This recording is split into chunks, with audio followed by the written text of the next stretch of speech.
Hi friends, ఇంకొక కొత్త horror స్టోరీతో మీ ముందుకు వచ్చేసాను. ఈ స్టోరీ చాలా ఇంట్రెస్టింగ్గా ఉంటుంది. సో వీడియో మొత్తం చూసి మీకు నచ్చితే వీడియోని లైక్ చేసి మా ఛానల్ని సబ్స్క్రైబ్ చేసుకొని పక్కనున్న బెల్ సింబల్ యాక్టివేట్ చేసుకోండి. ఇక లేట్ చేయకుండా స్టోరీలోకి వెళ్ళిపోదాం. నా పేరు పవన్. నేను ఒకరోజు హాలిడేస్కి మా పెద్దమ్మ వాళ్ళ ఇంటికి వెళ్ళాను. అది ఏలూరు. కొన్ని రోజులు అక్కడే సరదాగా గడిపాను.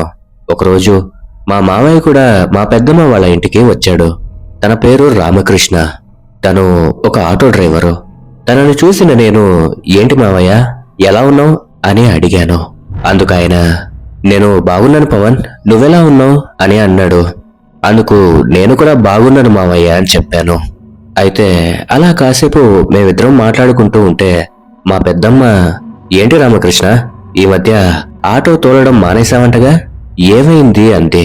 అందుకు మా మావయ్యకి ఒక్కసారిగా చెమటలు పట్టడం మొదలయ్యాయి. కళ్ళలో బెదురు, చేతులు కూడా కొద్దిగా వణకడం మొదలయ్యాయి. అది గమనించిన నేను, ఏమైంది మావయ్య అని అడిగాను. అందుకు ఆయన, ఏమీ లేదు పవన్ అని తడబడుతూ చెప్పాడు. తర్వాత నేను కొద్దిగా ఫ్రెష్ అవుదామని అక్కడి నుండి లేచి పక్కకు వెళ్ళిపోయాను. ఇక మా పెద్దమ్మ మావయ్య అలా కూర్చొని చాలాసేపు మాట్లాడుకుంటూ ఉన్నారు. సమయం సాయంత్రం 6 గంటలవుతోంది. ఇక మా మావయ్య కూడా అక్కడి నుండి వెళ్ళిపోయాడు.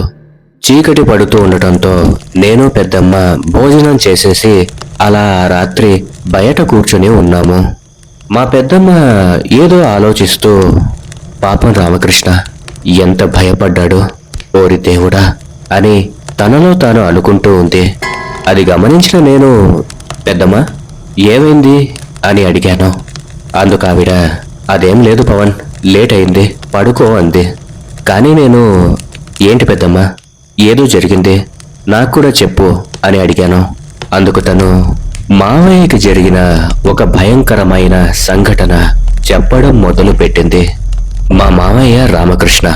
తను నివసించేది ఒక శ్మశానం పక్కన ఒక చిన్న వీధి చివర తన ఇంట్లో ఉండేవాడు.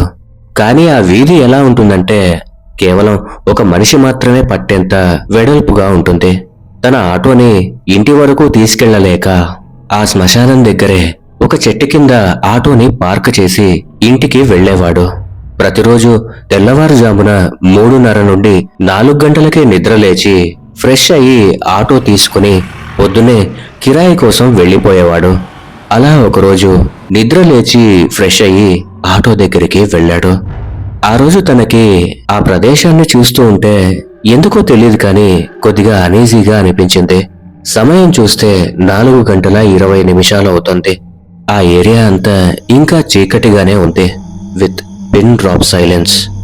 ఇక రామకృష్ణ ఆటోని స్టార్ట్ చేయడానికి ప్రయత్నించాడు. కానీ ఎందుకో ఆటో స్టార్ట్ అవ్వట్లేదు. 2 సార్లు ప్రయత్నించాడు, అయినా కూడా స్టార్ట్ కాలేదు.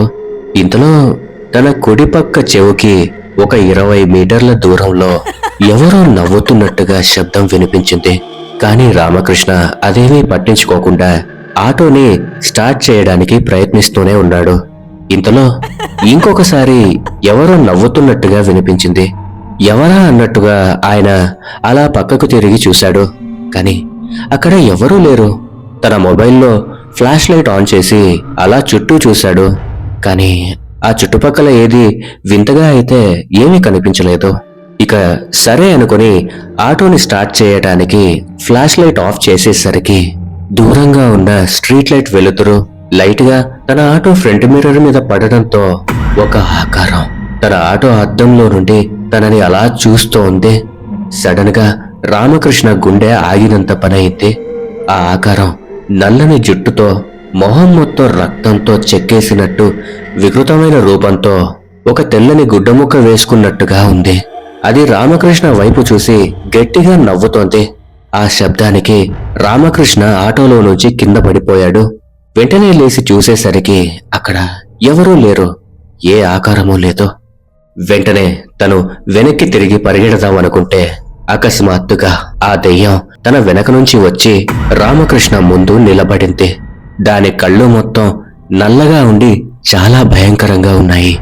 అది మావయ్య మీద దాడి చేసి తన గొంతు నలుపుతోంది. ఆ బాధను తట్టుకోలేని మావయ్య తన జేబులోని తన ఫోన్ని తీసుకుని ఆ దెయ్యం ముఖానికేసి కొట్టాడు. ఆ కొట్టడంలో తన మొబైల్ కింద పడి చిన్నగా స్క్రీన్ పగిలింది. ఆ దెబ్బకి ఆ దెయ్యం తన చేతిని వదిలిపెట్టడంతో మావయ్య కింద పడ్డాడు. ఆలస్యం చేయకుండా వెంటనే పైకి లేచి పరిగెడుతూ ఉంటే వెనకాల నుండి ఏదో ఒక ఆకారం రామకృష్ణని తరుముతూ తన వెనక గాలిలో ఎగురుతూ తనను వెంటపడుతోంది. అలా రామకృష్ణ వేగంగా పరిగెత్తుకుంటూ తన వీధిలోకి వచ్చేసి సడన్ గా ఏదో తగిలి కింద పడ్డాడు. తీరా చూస్తే అది ఒక రాయి. సరిగ్గా అదే సమయానికి అల్లాహు అక్బర్ అని ఆ ప్రాంతానికి దగ్గరలో ఉన్నటువంటి మసీదు నుండి ప్రార్థనలు వినిపించాయి. టైం చూస్తే ఉదయం 4:30 అవుతోంది. ఇక తను లేచి అలా నడుచుకుంటూ తన ఇంటికి వెళ్లి మంచం మీద పడిపోయాడు.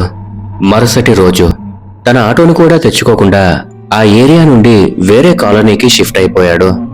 అలా మా రామకృష్ణ మావయ్యకి జరిగిన ఈ భయంకరమైన సంఘటన మా పెద్దమ్మ నాతో చెప్పేసి ఇక తనకు నిద్ర వస్తోందని లోపలికెళ్ళి పడుకుంది. కాని అదంతా విన్న నాకు ఆ రోజు నుండి ఆ సంఘటన అంతా నా మనసులోనే ఉండిపోయింది. సో ఇది ఫ్రెండ్స్ ఇవాల్టి నిజ సంఘటన. ఈ కథ మీకు నచ్చినట్లయితే దయచేసి వీడియోకి ఒక లైక్ చేయండి. మీ అభిప్రాయాలను కామెంట్ చేయండి. మీ స్నేహితులతో బంధువులతో కూడా షేర్ చేసుకోండి. అలాగే మన ఛానల్ని సబ్స్క్రైబ్ చేసుకొని పక్కనున్న బెల్ సింబల్ని యాక్టివేట్ చేసుకోండి. ఈ మధ్య కొత్తగా ఏదో హైప్ పాయింట్స్ అనేటివి వచ్చాయి. దయచేసి మీకు తెలిసినట్లయితే ఆ హైప్ పాయింట్స్ కూడా ఇవ్వండి. Thanks for watching.